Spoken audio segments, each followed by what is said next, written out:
The proposed revision of the Unitarian Universalist bylaws identifies 6 values centered in love and inseparable from each other. On the second Sunday of the season, we call to mind the second such value, which is pluralism.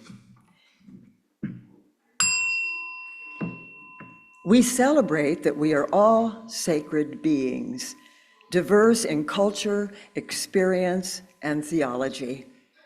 We covenant to learn from one another in our free and responsible search for truth and meaning. We enhance our differences and commonalities, or we embrace them with love, curiosity, and respect.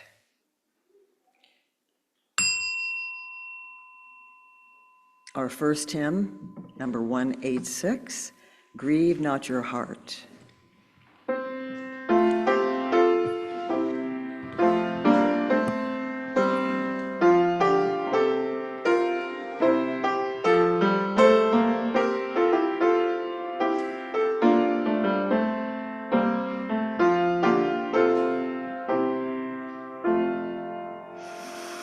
Grieve not your heart for want of place, nor yearn for easy praise, but fit yourself Him's task to do, and well employ your days.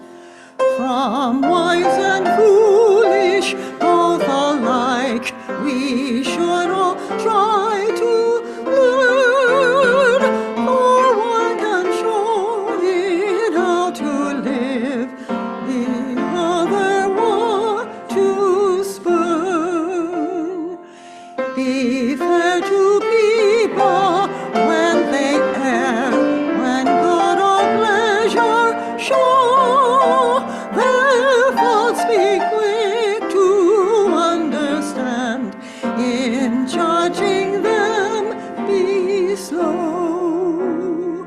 But this above all else obey, it is the best of goods, what you would wish not done to you, do not to other souls. Thank you. Good morning. I'm Barbara Martin, she, her, celebrant for today. And our guest speaker today is Reverend Eishin Tom Houghton.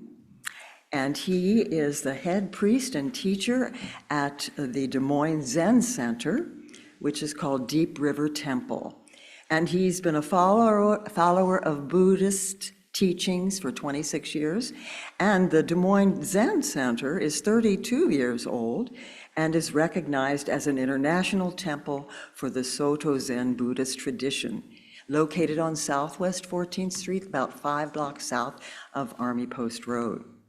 Now, our building is located on land that has been home to humans for 12,000 years, starting with people of woodland culture, and later the Iowa, Sauk, and Meskwaki. Other animals, such as the eastern elk, extinct since 1877, once grazed these lands. And as we enter this space, the ghosts of humans and other animals past are among us. We are called to join in the work of education, reparation, and healing for all species. Our purpose is to associate ourselves together for the study and practice of morality and religion as interpreted by the growing thought and noblest lives of humanity, hoping to prove helpful one to another and to promote truth, righteousness, and love in the world.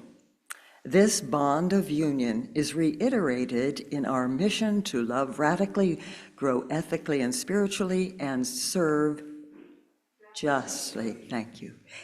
A special welcome to our visitors. For those on Zoom, thanks for tuning in and remaining mute.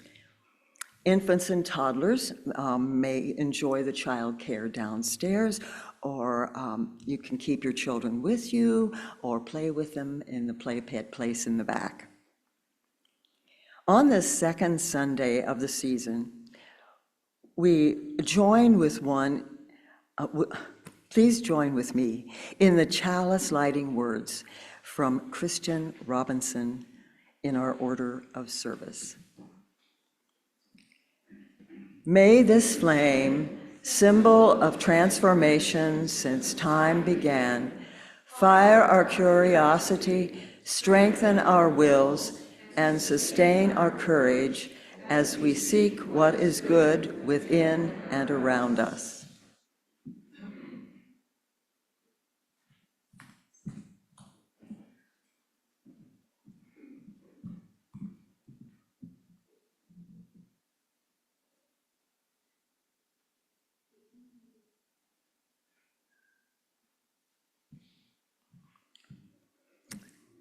And now let us join together with 1013. The words are up here and in your order of service.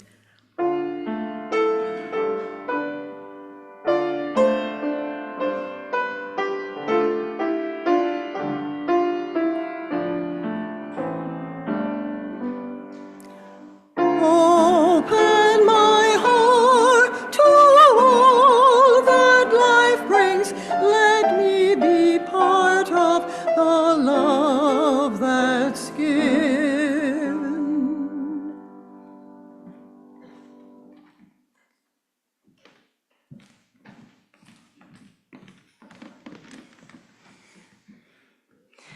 I will be reading Zen Ninja by Mary Nin. You would think that a place where kangaroos hop around and koalas sing from trees would be a chaotic place, but it's here that I find the most peace. No matter what happens, I take a breath and live by the Australian motto of no worries. How do I stay in the zone? Easy. I do it with 5-star breathing. Breathe in, breathe out, hold. Breathe in, breathe out, hold. Breathe in, breathe out, hold.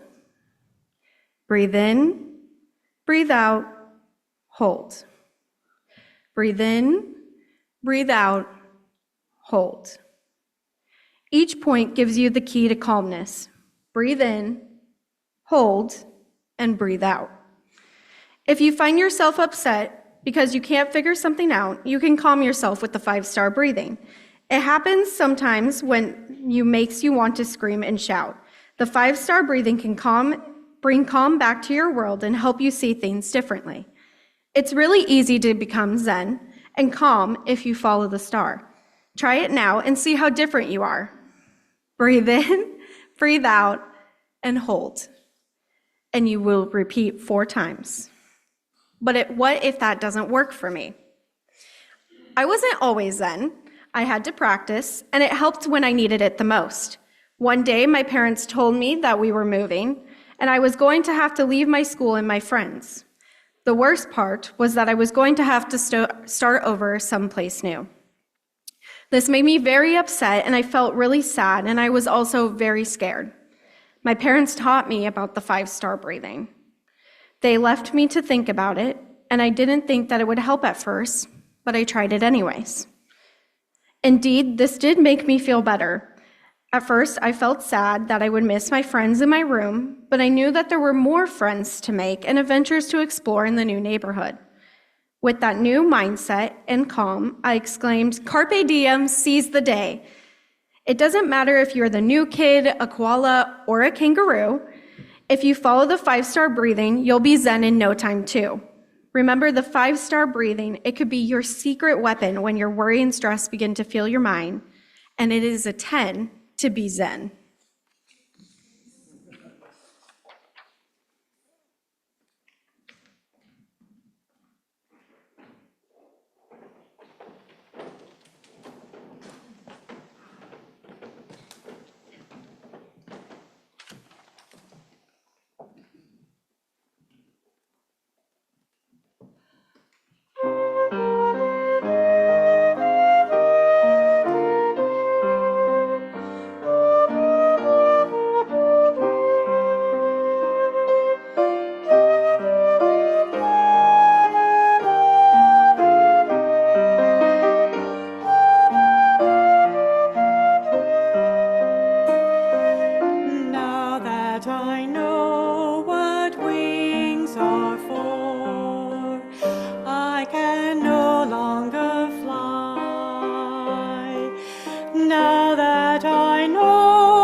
I don't need wings or eyes that see to cherish it all. Now that I know what wings are for, I can no longer fly. Now that I know what vision brings, I do not have my eyes, but now that I know the moments are the sweetest parts of life.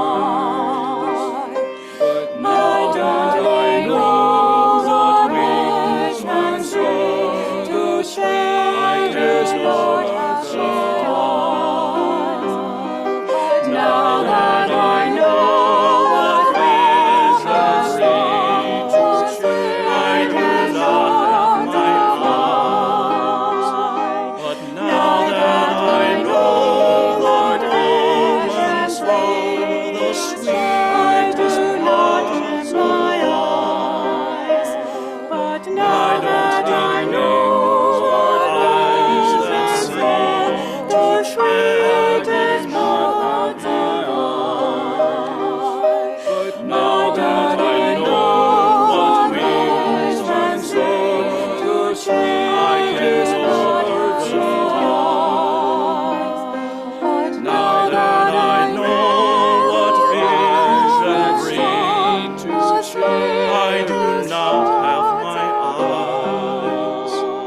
But now that I know the moments are the sweetest parts of all,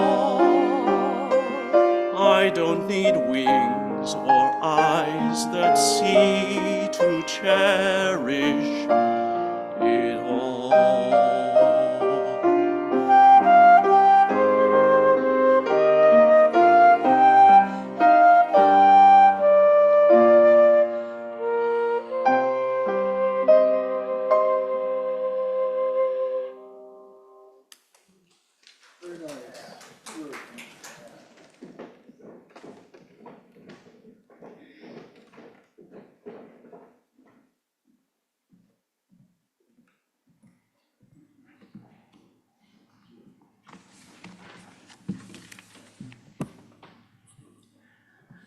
A church is not the building, but a community. As a community of human hands and hearts, we come together to share our laughter and our tears, and to bear witness and minister to one another as we struggle with life's sorrows and celebrate life's joys. May we hold in our thoughts and prayers this week Denise Rathman.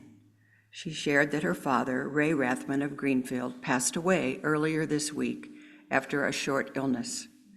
She says, "While I miss him terribly, I'm also grateful that he didn't suffer for too awfully long." Please share now, either out loud or in the chat, the names of those that you are holding in your hearts. May the care of this community uphold them all.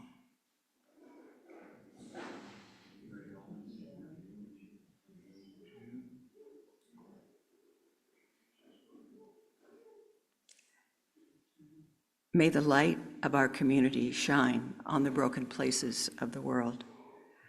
May the work of our hands and hearts support, aid, and comfort all those who hunger or thirst for food or water, justice or freedom. May we never look away when we are needed. May those who are grieving be comforted. May those who are tired find rest. May the broken places be healed. May those who are filled with joy and laughter be abundant.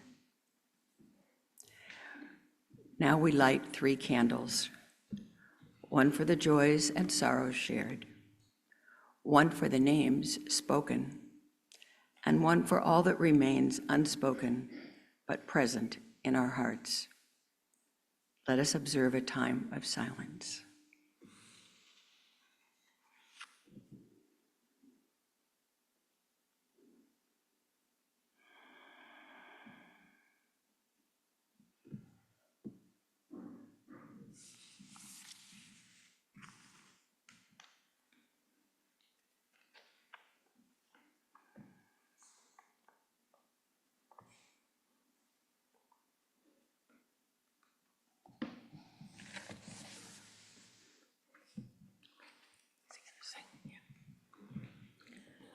For our meditation period today, I'd like to start with something that's not in your program, but something you do know. It's the song, "When I breathe in peace. When I breathe out love." Bruce will play through this melody. I know it's around, but we'll sing just one of those lines, and then we'll sing it twice.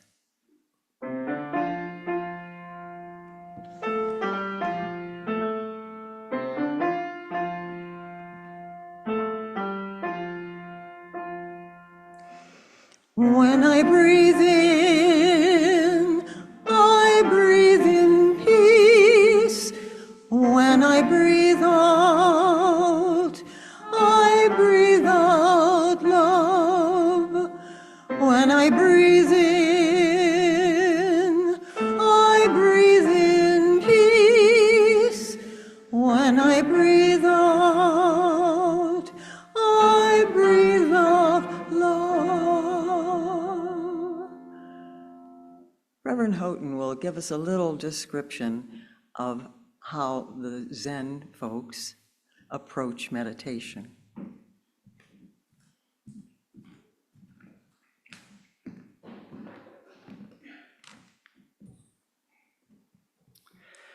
In our Zen tradition, the meditation isn't guided, it's just silent.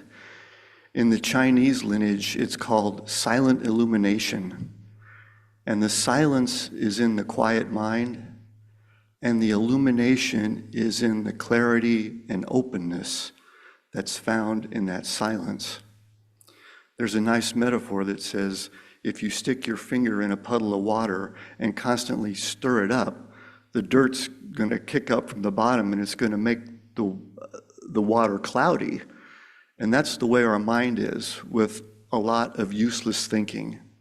And not to say that there's not a place for thinking, but many times, and most of the time, we overthink. We're thinking too much. And the metaphor says, if you pull your finger out of the puddle, then all that dirt will just settle in the bottom, and the water will then become clear. And that's the metaphor for the mind, if we can stop that thinking process, at least for a while. We refer to it as non-thinking, and we consider it more of an art rather than a technique. So the practice is, the mind is going to produce thoughts. That's just what it does. But the idea is not to attach to those thoughts and just let them flow on through like clouds in the sky or leaves being blown about by the wind. And just try to maintain that non-thinking for the period of silence.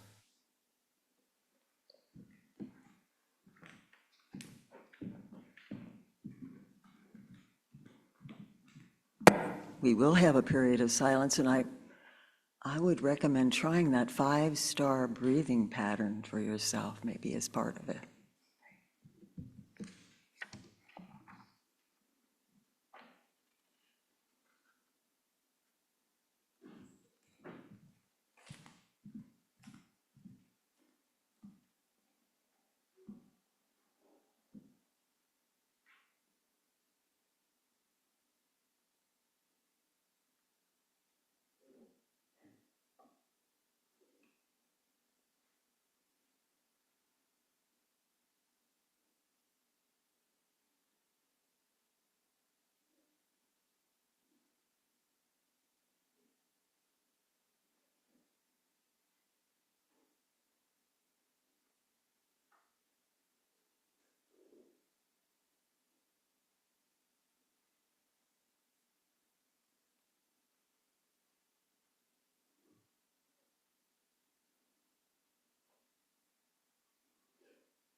I'd like to offer two poems for the reading this morning. The first one is from the German poet Rainer Maria Rilke, and it's from his collection called Book of Hours. And that book is divided into three sections, and this is the first poem from the book titled The Book of Pilgrimage. You are not surprised at the force of the storm. You have seen it growing. The trees flee. Their flight sets the boulevards streaming.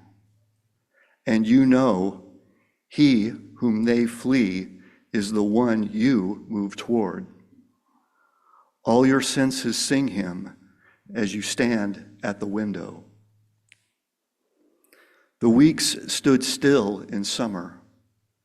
The tree's blood rose.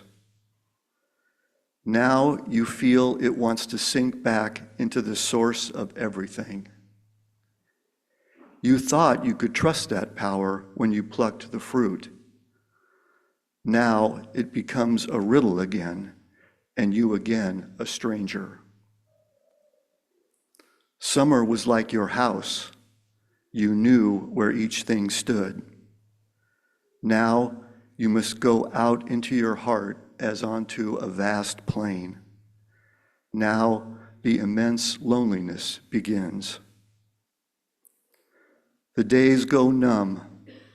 The wind sucks the world from your senses like withered leaves.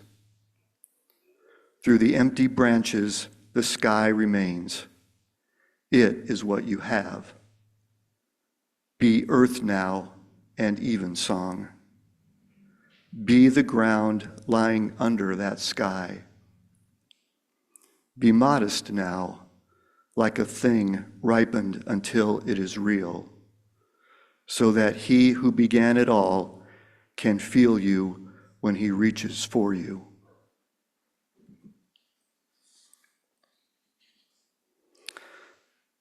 The second poem is from the Irish poet David White, and it's titled All the True Vows. All the true vows are secret vows. The ones we speak out loud are the ones we break. There is only one life you can call your own, and 1,000 others you can call by any name you want. Hold to the truth you make every day with your own body. Don't turn your face away. Hold to your own truth at the center of the image you were born with. Those who do not understand their destiny will never understand the friends they have made, nor the work they have chosen, nor the one life that waits beyond all the others. By the lake in the wood, in the shadows, you can whisper that truth to the quiet reflection you see in the water. Whatever you hear from the water, remember, it wants you to carry the sound of its truth on your lips. Remember, in this place, no one can hear you, and out of the silence, you can make a promise it will kill you to break. That way, you'll find what is real and what is not. I know what I am saying. Time almost forsook me, and I looked again. Seeing my reflection, I broke a promise and spoke for the first time after all these years in my own voice, before it was too late to turn my face again.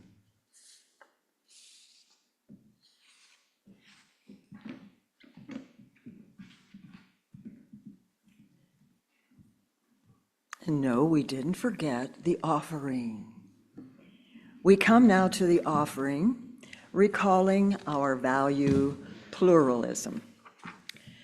We celebrate that we are all sacred beings, diverse in culture, experience, and theology. We covenant to learn from one another in our free and responsible search for truth and meaning. We embrace our differences and commonalities with love, curiosity, and respect. In gratitude, then, we give, for in gratitude we receive.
Well, good morning.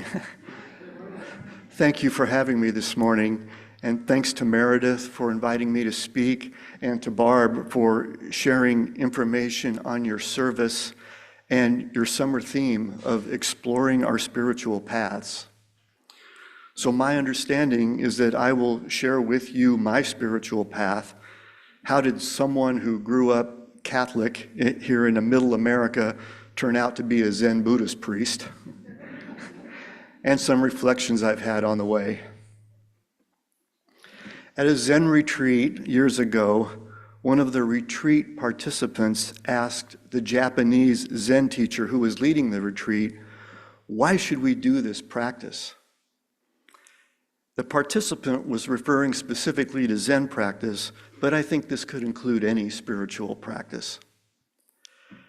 The Zen teacher was quiet for a while and then responded, "We should do this practice so we can hear the secret in our hearts."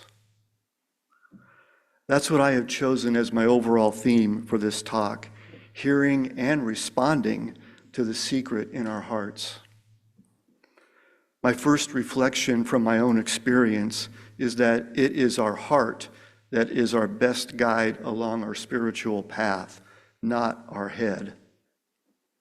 Hopefully some examples of that will come out as I share my story. So I grew up Catholic in a small parish on the east side of Des Moines, went to a Catholic grade school and Catholic high school. Our family attended Mass every Sunday and on all the holy days. I don't recall ever having a resistance to going to Mass. Even after I left home before I got married, I was attending Mass regularly on my own. I consider that I had a very healthy spiritual upbringing, and I am very grateful for it. I was married for 10 years between my mid-20s and mid-30s. During that time, Mass attendance dropped off, and the spiritual path seemed to take a backseat to building working careers, home ownership, traveling, and just all the normal things I think most young couples do. The one thing we did not do, though, is we did not have any children. But after 8.5 years of what seemed like a perfect marriage, things changed, and the marriage ended in divorce 1 month short of 10 years. The next 2 years were a period of frustration, anger, disappointment, and unhappiness. Nothing was going the way I wanted it to go, despite what I thought were my best intentions and best efforts. I returned to my Catholic faith for comfort. I started attending Mass again regularly. I started each day with some spiritual reading. My favorite book back then, and what still is my favorite Christian book, is a book titled The Imitation of Christ, which contains personal reflections of a 15th century monk named Thomas à Kempis. During this time, I also started my own version of a Christian contemplative prayer practice, which consisted of praying the rosary, or parts of it, most days. I consider this as the beginning of my journey on the path of meditation. This was also the beginning of my recognition that I personally felt a deeper connection in silence and being quiet. When I started going back to Mass during this period, I always went to the Masses where I knew there would be the fewest people. I'm sure these practices helped, but I still didn't feel good. My sister got divorced during this period, so we were both depressed. We decided to take a trip together to Colorado, hoping the mountains and a change of scenery would help. We went into a bookstore one day, not looking for anything in particular, but just passing some time. As I was browsing around, I came across a small book titled Sayings of the Buddha. I didn't know anything about Buddhism, and I wasn't looking for a new religion, but something made me pick up the book and start skimming through it. Just in the little bit I read, it was enough to make me buy the book. It touched something in me. This was the planting of a seed, and planted mysteriously. This wasn't me from my ego self reaching out for something. This was something outside of myself drawing me to it. That's the way I like to look at it. It resonated with a secret in my heart that I felt more than intellectually understood. One of my favorite teachers describes the difference between being driven versus being drawn. My reflection out of this is that our spiritual journey is following a path down which our hearts are drawn. This planting of the Buddha seed came in 1998. I was 39 years old at the time. I remember clearly certain years because they are significant markers for me on my own journey. For the next 11 years, I continued to practice my Catholic tradition while at the same time exploring and teaching myself Buddhism simply by reading on my own. The Buddhist seed was growing slowly but steadily, and it was looking more and more like it wasn't going away. The strength of its staying power was that it was describing things that I was actually experiencing, or what I could actually see happening, or what I could feel in my heart. It wasn't abstract or removed from my everyday experience. In the information that Barb gave me, there were some questions suggested for reflection when preparing this talk. There were the questions, what do you believe? And what do you believe in? How did you come to these beliefs? Over the course of my Buddhist years, I've come to shy away from the word belief. Rather than say I believe in something, I prefer to say I feel it. Or I would say I don't need to believe it because I actually know it for myself through my own experience. To me, that's the power of Buddhism. The next major markers in my path came in 2008 and 2009. These were the transition years, so I think these are the most interesting years. A number of things happened during this period. 2008 started off with the death of my mother in January. My father had passed away a few years earlier. I looked at her death as the closing of the first half of my life. Now, with no parents, no children, and no spouse, I was as free as one could be. A few years later, I heard a teaching that said, contained within every loss is a new freedom. This new freedom was what I now had at the beginning of 2008. After exploring Buddhism on my own for the past 10 years, I realized that Buddhism has many different variations, just like any other major religions. I felt like I was at a point where I needed to pick one if I was going to start a real practice. In April of 2008, I went to Ann Arbor, Michigan to see the Dalai Lama and experience a 2-day teaching he was giving. This was my first encounter with a real in-the-flesh Buddhist. It was also an encounter with the Tibetan form of Buddhism. Then, in the fall of 2008, for my first formal Zen experience, I went to a Zen monastery in New York for one of their Intro to Zen weekends. The Zen and Tibetan forms of Buddhism are quite different. During my weekend at the Zen monastery, each participant had the opportunity to have a one-on-one interview with the teacher. I asked the teacher if he had any advice on which form of Buddhism I should practice. His advice was that he couldn't answer that for me, that I had to look into my own heart and pick the one that resonates most with me. He was teaching me that I needed to hear the secret in my own heart. His answer was telling me I needed to find my own answer.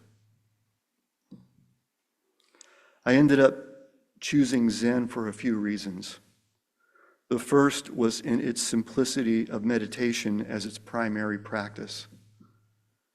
This resonated with my affinity for quiet and silence. The second was that it seemed to me to be less exotic or less culturally bound than some of the other forms of Buddhism. There existed an American form of Zen, even though it was still very young. And the third reason was that it was frequently encountered in the Buddhist materials I was reading, and I found out that there was a Des Moines Zen Center. When I returned home from the Intro to Zen weekend, I did not immediately start attending the Des Moines Zen Center. Rather, the first thing I did was to enroll in a program called Just Faith, that I heard about while attending Mass one Sunday. During my Just Faith time, 3 other things happened almost simultaneously. One was that I quit my corporate job of 25 years.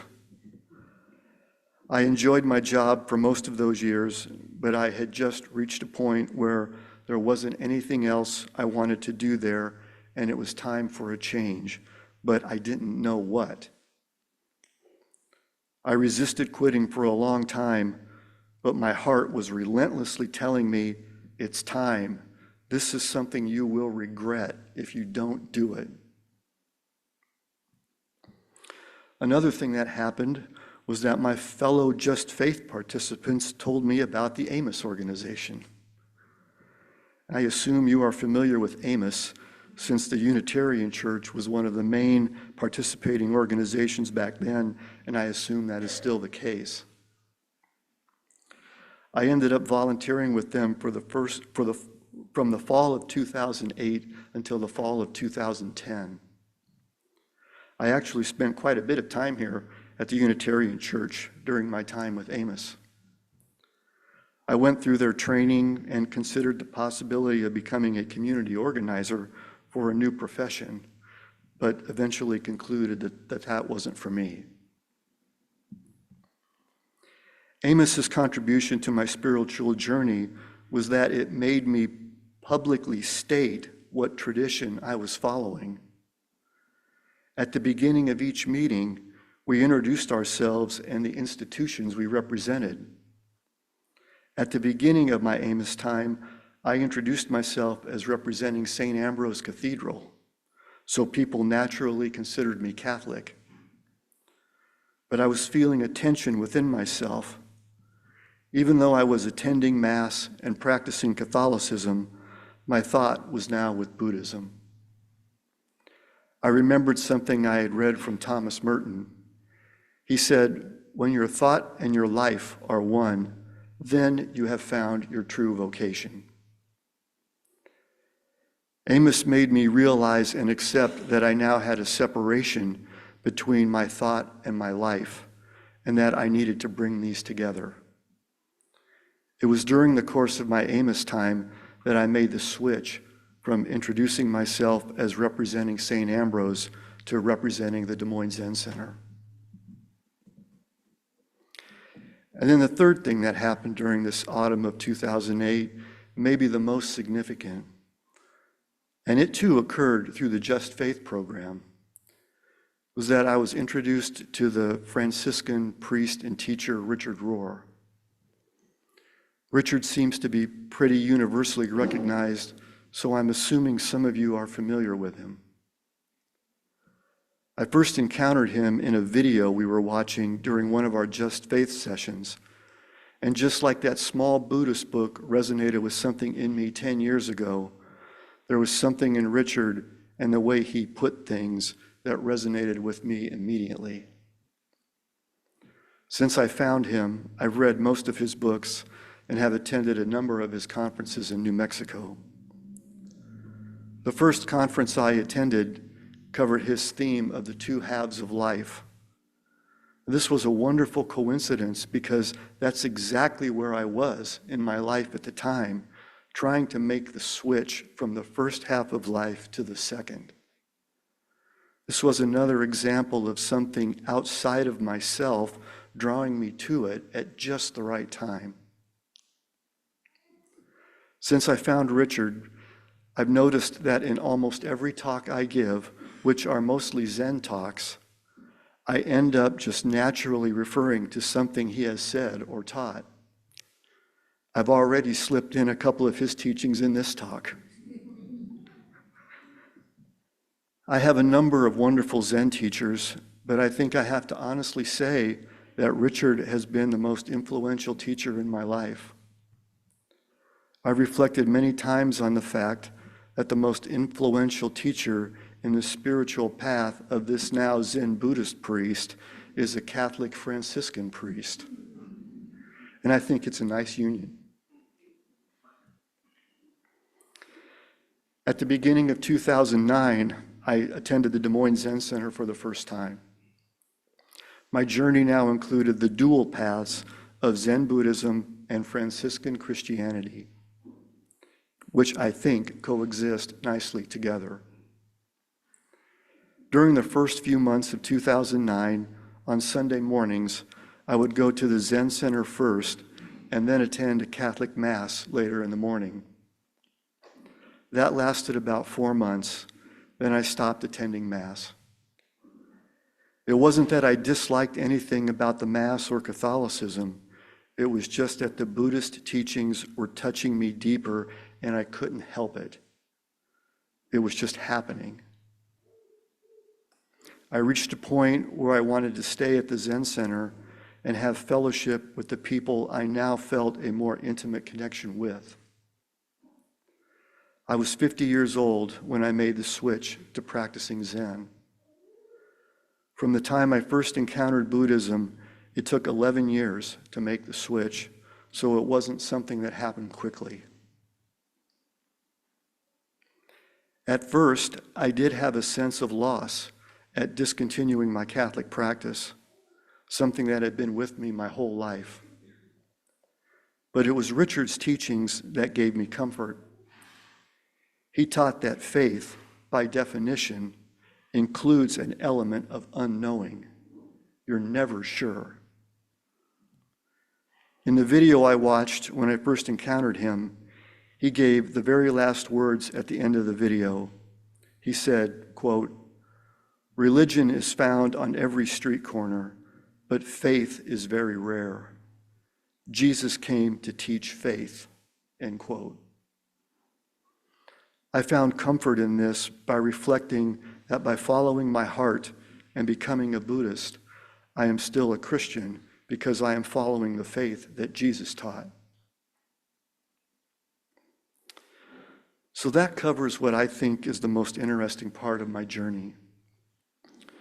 During the 15 years that I've been a practicing Zen Buddhist, I've gone through the tradition's various levels of ordination.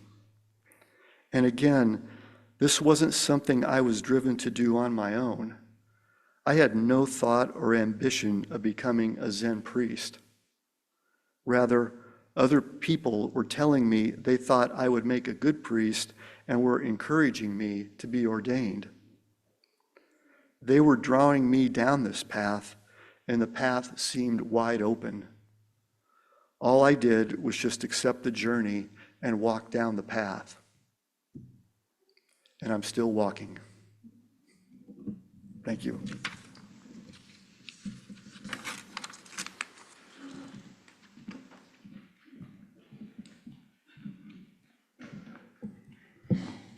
Our closing hymn, 184, Be Ye Lamps Unto Yourselves.